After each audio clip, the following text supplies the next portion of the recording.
अगर आप लोग पैसिव म्यूचुअल फंड की स्कीम के रिटर्न्स को देखेंगे तो पैसिव म्यूचुअल फंड की स्कीम ने भी अपने इन्वेस्टर्स को अट्रैक्टिव रिटर्न्स दिए हैं और लॉन्ग टर्म में यहाँ पर इन्वेस्टमेंट करने का ऑप्शन भी सबसे बेस्ट होता है। लेकिन पैसिव म्यूचुअल फंड की स्कीम्स में इन्वेस्टमेंट करने के लिए ऑप्शंस इतने ज्यादा हैं कि लोगों की कंफ्यूजन क्रिएट होती है कि आखिर इन्वेस्टमेंट करे तो करे कहां पर। और अगर आप लोग पैसिव म्यूचुअल फंड की स्कीम में देखेंगे तो पैसिव म्यूचुअल फंड की स्कीम में इन्वेस्टमेंट करने के लिए इंडेक्स फंड है जो कि सेक्टर स्पेसिफिक भी है और जनरल इंडेक्स फंड भी है। जनरल इंडेक्स फंड का मतलब होता है कि सेंसेक्स प्लान हो गया, निफ्टी प्लान हो गया, BSE 500 हो गया, इस तरीके के इंडेक्स को जनरल इंडेक्स कहा जाता है। और स्पेसिफिक इंडेक्स की बात की जाए तो ये ऐसे इंडेक्स होते हैं जो किसी पर्टिकुलर सेगमेंट को रिप्रेजेंट करते हैं या किसी पर्टिकुलर कैटेगरी की कंपनीज को रिप्रेजेंट करते हैं। एग्जांपल के तौर पर मिड कैप म्यूचुअल फंड की बात करते हैं तो यहाँ पर क्या है कि मिड कैप सेक्टर की जितनी भी कंपनीज हैं उनका एक्सपोजर आपको देखने को मिलेगा स्पेसिफिकली। और इसके अपोजिट में अगर स्मॉल कैप म्यूचुअल फंड की स्कीम है तो यहाँ पर स्मॉल कैप सेक्टर की कंपनीज का एक्सपोजर मिलेगा। और किसी एक पर्टिकुलर सेक्टर को बिलोंग करने वाले म्यूचुअल फंड स्कीम की बात की जाए, ऐसी म्यूचुअल फंड की स्कीम में होता है बैंक निफ्टी म्यूचुअल फंड। अब ऐसे कैटेगरी में भी बहुत सारे म्यूचुअल फंड की स्कीम्स हैं, जैसे कि निफ्टी 50 का बैंकिंग इंडेक्स फंड जो कि बैंक्स के पोर्टफोलियो और बैंक्स के इन्वेस्टमेंट्स को रिप्रेजेंट करता है।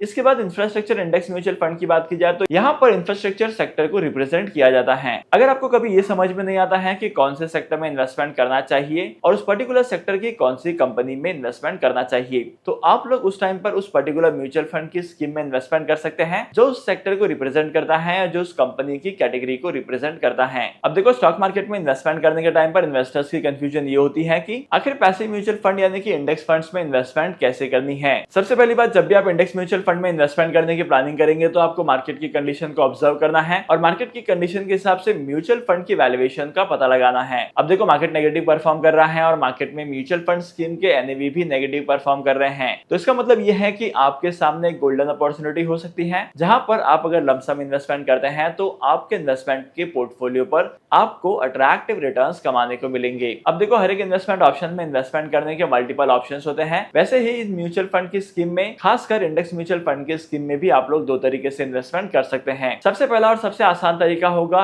SIP का, सिस्टमैटिक इन्वेस्टमेंट प्लान का। अब इस प्लान में क्या होता है कि एक पर्टिकुलर डेट आप सिलेक्ट करते हैं, उस पर्टिकुलर डेट पर आपकी इन्वेस्टमेंट ऑटोमेटिकली हो जाती है। आपको आपके बैंक में सफिशिएंट बैलेंस रखना है और उस पर्टिकुलर डेट पर आपके अकाउंट से वो बैलेंस जो है वो डिडक्ट हो जाएगा और उसके बाद आपके इन्वेस्टमेंट के पोर्टफोलियो में आपके म्यूचुअल फंड के यूनिट्स क्रेडिट होंगे। इसके बाद सेकंड तरीका आता है लमसम इन्वेस्टमेंट का। जिस तरीके से हम लोग बाकी सारे म्यूचुअल फंड की स्कीम में इन्वेस्टमेंट करते हैं उस तरीके से आप लोग लमसम इन्वेस्टमेंट भी कर सकते हैं। आपको मार्केट की कंडीशन को ऑब्जर्व करना पड़ेगा, आपको आपके इन्वेस्टमेंट का गोल भी माइंड में रखना पड़ेगा और उसके बाद आपको डिसाइड करना होगा कि आपको कौन से इन्वेस्टमेंट ऑप्शन में कितना इन्वेस्टमेंट करना है। अब अगर देखो, आप लोगों ने इंडेक्स म्यूचुअल फंड में इन्वेस्टमेंट करने का प्लान बना लिया है तो यहाँ पर बहुत सारे फैक्टर्स होते हैं जो इंडेक्स म्यूचुअल फंड की स्कीम के रिटर्न्स को अफेक्ट करते हैं। सबसे पहले नंबर पर आता है मार्केट कंडीशंस, गवर्नमेंट पॉलिसीज और इकोनॉमिकल कंडीशंस के हिसाब से और जीडीपी के हिसाब से भी ये इंडेक्सेस परफॉर्म करते हैं। लेकिन ओवरऑल लॉन्ग टर्म में देखेंगे तो ओवरऑल लॉन्ग टर्म में हर एक इंडेक्स ने अपने इन्वेस्टर्स को अट्रैक्टिव रिटर्न दिए हैं और खासकर स्मॉल कैप कंपनीज के इंडेक्स की बात की जाए तो स्मॉल कैप कंपनीज ने भी लॉन्ग टर्म में अपने इन्वेस्टर्स को अट्रैक्टिव रिटर्न दिए हैं। लेकिन वहीं पर अगर आप लोग शॉर्ट पीरियड ऑफ टाइम के लिए देखेंगे तो शॉर्ट पीरियड ऑफ टाइम में इन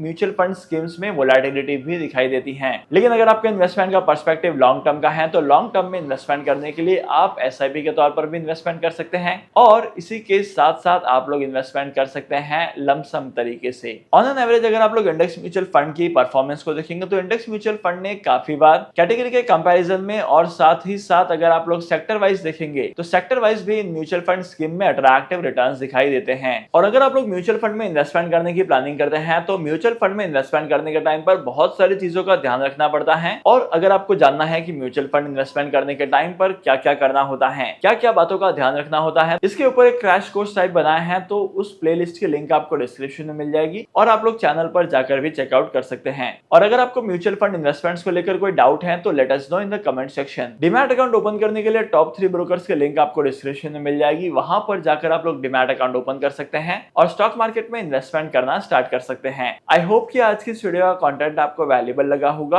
अगर आपको आज की इस वीडियो का कंटेंट वैल्यूएबल लगा है तो इस वीडियो को लाइक करना, शेयर करना और मैं आपको मिलूंगा अगली वीडियो में नए टॉपिक के साथ, एक इंटरेस्टिंग टॉपिक के साथ। तब तक के लिए signing off, happy investing and good bye.